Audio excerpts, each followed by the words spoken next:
Hi everyone, welcome. If you are watching this video, you probably already know the importance of ore. In fact, the most recent update, the developer had reduced the amount of ore required to smelt ore blocks to satisfy the large amount of ore requirements for all the essential structures. For example, fuel generator require 10 iron ingots, solar power station 15 iron ingots and 10 copper ingots. Electric furnace, which is used to make steel ingots, it costs 5 iron ingots. And Crucible and Inverter is used to make batteries, are non-craftable items which have to be looted. They are not common like all petrol simple parts. They are in specific locations, which I'll show you later on in the video. Let's continue. Water storage, 20 steel ingots. And just so you know, it takes 3 iron ingots and 1 aluminium ingot to make 1 steel ingot. So it takes 60 iron ingots, 180 iron blocks to build just a water storage station. And not to think about the time that it takes to melt and smelt these ingots. Some people like to dig the ore mines for ore, but in my opinion, gathering the ore blocks will be more efficient. It saves the one melting process. And these ore blocks are not hard to find. Location number 1, easiest and common location, abandoned cars. Check the front of the cars, 90% of the time there will be ore blocks. This is where I get 50% of my ore blocks from, because there are just abandoned cars everywhere.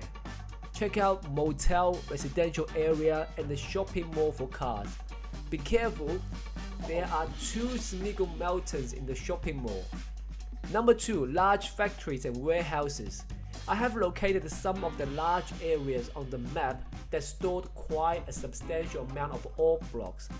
For example, the factory in the middle, there are a small section down the bottom right of the factory that have ore blocks, toolboxes, petrol, electric component and other stuff. And there aren't a lot of loot in other areas of the factory. And be aware, there is another tough Crucible mutant down the center.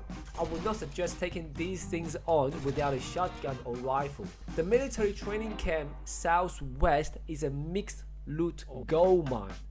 Ore blocks, canned food, large amount of guns and ammunition and other goodies. I fully loaded my car with ammunition just in this place alone. Make sure to check out these sites, especially this one for ammunition, and make sure you take at least 2 lockpicks because there are 2 lock gates. And I think one of them could not be opened by a crowbar. And this one for weapon, ammunition and food. And I believe there's some clothing in there as well and some penicillin. Crucible and inverters are mainly located in the factory in the middle south. Check the long side and the boxes around it. You will find some crucibles and inverters, solar panels and a lot of toolboxes, simple parts, electric wire, electric component and a lot of goodies in here. If you are in the north, make sure to check out the northern factory and the northwest house. The north factory have crucible and goodies laying on the ground. They are not in boxes or something. So really, maybe check this place during daytime. Well, I hope this guide could give you a bit of guidance when you are venturing and surviving the zombie mutant land. If you have any questions, please feel free to leave a comment below. I will put out more guides in the future.